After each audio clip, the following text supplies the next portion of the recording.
আসসালামু আলাইকুম রহমতুল্লাহি অবারাকাতুহু। সম্মানিত প্রবাসী ভাই ও বোনেরা, আপনার সকলে কেমন আছেন? আশা করি আল্লাহর অশেষ রহমতে সবাই অনেক ভালো আছেন। আজকে আমরা কিছু গুরুত্বপূর্ণ আরবি ভাষা শিখাবো, যেগুলো আপনার দৈনন্দিন জীবনে খুবই কাজে আসবে। তাই বন্ধুরা, আজকের ভিডিওটি না টেনে অবশ্যই শেষ পর্যন্ত দেখুন। এখানে আজকের ভিডিওর প্রথম আরবি শব্দটি দেওয়া আছে সাদিক ইনতা আলাতুল গিরগির। এর অর্থ, বন্ধু তুমি সবসময় বক বক করো। আপনি যদি আপনার রুমমেটকে বলতে চান যে বন্ধু তুমি সবসময় বক বক করো, তখন আরবি ভাষায় বলবেন সাদিক ইনতা আলাতুল গিরগির। এখানে সাদিক শব্দের অর্থ বন্ধু, ইনতা শব্দের অর্থ তুমি, আলাতুল শব্দের অর্থ সবসময়, গিরগির শব্দের অর্থ বকবক করা। সব মিলিয়ে হচ্ছে বন্ধুরা সাদিক ইনতা আলাতুল গিরগির। এর অর্থ, বন্ধু তুমি সবসময় বকবক করো। এখানে পরবর্তী আরবি শব্দটি দেওয়া আছে ইজি গুরফা বাদেন গিরগির। এর অর্থ, রুমে এসে পরে বকবক করো। আপনি যদি বলতে চান যে রুমে এসে পরে বকবক করো, তখন আরবি ভাষায় বলবেন ইজি গুরফা বাদেন গিরগির। এখানে ইজি শব্দের অর্থ আসা, গুরফা শব্দের অর্থ রুম, বাদেন শব্দের অর্থ পরে, গিরগির শব্দের অর্থ বকবক। সব মিলিয়ে হচ্ছে বন্ধুরা ইজি গুরফা বাদেন গিরগির। এর অর্থ, রুমে এসে পরে বকবক করো। এখানে পরবর্তী আরবি শব্দটি দেওয়া আছে মিন ফাদলাক শুয়াইয়া উস্কুত। এর অর্থ, দয়া করে একটু চুপ করো। আপনি যদি তখন তাকে বলতে চান যে দয়া করে একটু চুপ করো, তখন আরবি ভাষায় বলবেন মিন ফাদলাক শুয়াইয়া উস্কুত। এখানে মিন ফাদলাক শব্দের অর্থ দয়া করে, শুয়াইয়া শব্দের অর্থ একটু, উস্কুত শব্দের অর্থ চুপ করা। সব মিলিয়ে হচ্ছে বন্ধুরা মিন ফাদলাক শুয়াইয়া উস্কুত। এর অর্থ, দয়া করে একটু চুপ করো। এখানে পরবর্তী আরবি শব্দটি দেওয়া আছে সাদিক রো শুয়াইয়া বাইত। এর অর্থ, বন্ধু একটু দূরে যাও। আপনি যদি বলতে চান যে বন্ধু একটু দূরে যাও, তখন আরবি ভাষায় বলবেন সাদিক রো শুয়াইয়া বাইত। এখানে সাদিক শব্দের অর্থ বন্ধু, রো শব্দের অর্থ যাওয়া, শুয়াইয়া শব্দের অর্থ একটু, বাইত শব্দের অর্থ দূরে। সব মিলিয়ে হচ্ছে বন্ধুরা সাদিক রো শুয়াইয়া বাইত।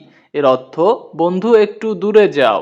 এখানে পরবর্তী আরবি শব্দটি দেওয়া আছে আনা রাস আওয়ার।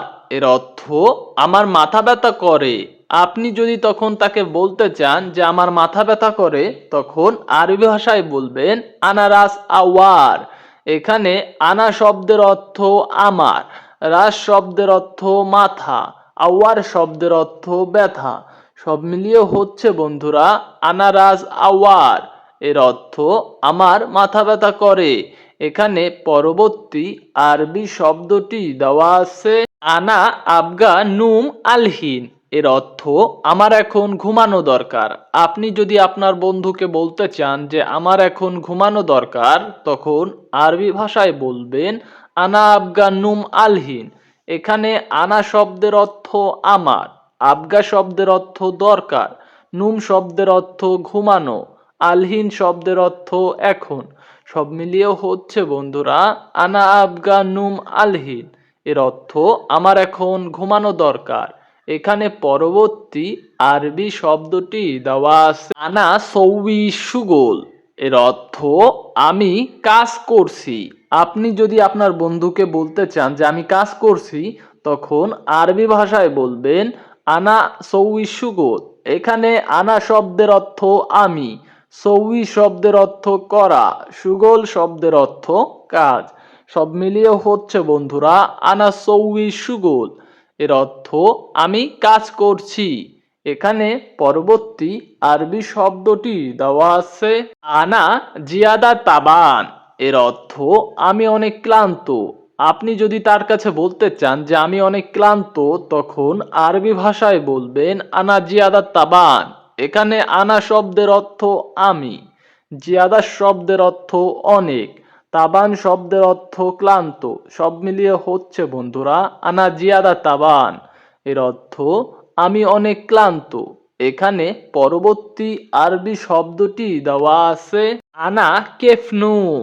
এর অর্থ আমি কিভাবে ঘুমাবো। আপনি যদি তার কাছে বলতে চান যে আমি কিভাবে ঘুমাবো, তখন আরবি ভাষায় বলবেন আনা কেফ নুম। এখানে আনা শব্দের অর্থ আমি, কেফ শব্দের অর্থ কিভাবে, নুম শব্দের অর্থ ঘুমানো, সব মিলিয়ে হচ্ছে বন্ধুরা আনা কেফ নুম। এর অর্থ আমি কিভাবে ঘুমাবো।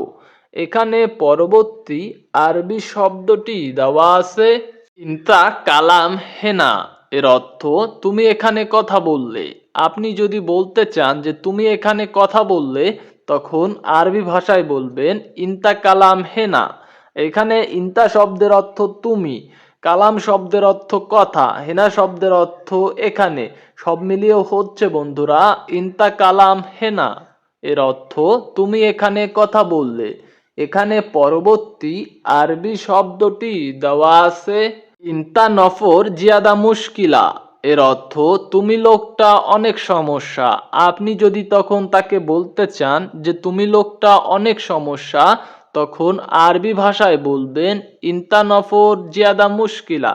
এখানে ইনতা শব্দের অর্থ তুমি, নফর শব্দের অর্থ লোক, জিয়াদা শব্দের অর্থ অনেক, মুশকিলা শব্দের অর্থ সমস্যা, সব মিলিয়ে হচ্ছে বন্ধুরা ইনতা নফর জিয়াদা মুশকিলা। এর অর্থ তুমি লোকটা অনেক সমস্যা। এখানে পরবর্তী আরবি শব্দটি দেওয়া আছে সাদিক ইনতারো বাররা। এর অর্থ বন্ধু তুমি বাইরে যাও। আপনি যদি তখন তাকে বলতে চান যে বন্ধু তুমি বাইরে যাও, তখন আরবি ভাষায় বলবেন সাদিক ইনতারো বাররা। এখানে সাদিক শব্দের অর্থ বন্ধু, ইনতা শব্দের অর্থ তুমি, রো শব্দের অর্থ যাওয়া, বাররা শব্দের অর্থ বাহিরে, সব মিলিয়ে হচ্ছে বন্ধুরা সাদিক ইনতারো বাররা। এর অর্থ বন্ধু তুমি বাইরে যাও। এখানে পরবর্তী আরবি শব্দটি দেওয়া আছে সাদিক আনা মালিশ। এর অর্থ বন্ধু আমি দুঃখিত। আপনার কাছে যদি সে বলতে চায় যে বন্ধু আমি দুঃখিত, তখন আরবি ভাষায় আপনাকে বলবে সাদিক আনা মালিশ। এখানে সাদিক শব্দের অর্থ বন্ধু, আনা শব্দের অর্থ আমি, মালিশ শব্দের অর্থ দুঃখিত, সব মিলিয়ে হচ্ছে বন্ধুরা সাদিক আনা মালিশ। এর অর্থ বন্ধু আমি দুঃখিত। এখানে পরবর্তী আরবি শব্দটি দেওয়া আছে ইনতা নুম মাফি মুশকিল। এর অর্থ তুমি ঘুমাও সমস্যা নেই। আপনাকে যদি সে বলতে চায় যে তুমি ঘুমাও সমস্যা নেই, তখন আরবি ভাষায় আপনাকে বলবে ইনতা নুম মাফি মুশকিল। এখানে ইনতা শব্দের অর্থ তুমি, নুম শব্দের অর্থ ঘুমানো, মাফি মুশকিল শব্দের অর্থ সমস্যা নেই, সব মিলিয়ে হচ্ছে বন্ধুরা ইনতা নুম মাফি মুশকিল। এর অর্থ তুমি ঘুমাও সমস্যা নেই। এখানে পরবর্তী আরবি শব্দটি দেওয়া আছে আনা উস্কুত মাফি মুশকিল। এর অর্থ আমি চুপ থাকবো সমস্যা নেই। আপনাকে যদি সে বলতে চায় যে আমি চুপ থাকবো সমস্যা নেই, তখন সে আরবি ভাষায় বলবে আনা উস্কুত মাফি মুশকিল। এখানে আনা শব্দের অর্থ আমি, উস্কুত শব্দের অর্থ চুপ থাকা, মাফি মুশকিল শব্দের অর্থ সমস্যা নেই, সব মিলিয়ে হচ্ছে বন্ধুরা আনা উস্কুত মাফি মুশকিল। এর অর্থ আমি চুপ থাকবো সমস্যা নেই। বন্ধুরা, আজকের ভিডিওটি যদি আপনার কাছে বিন্দু পরিমাণে উপকারে এসে থাকে, তাহলে একটি লাইক করে আমাদের চ্যানেলটি সাবস্ক্রাইব করে আমাদের সাথেই থাকুন। ধন্যবাদ সবাইকে।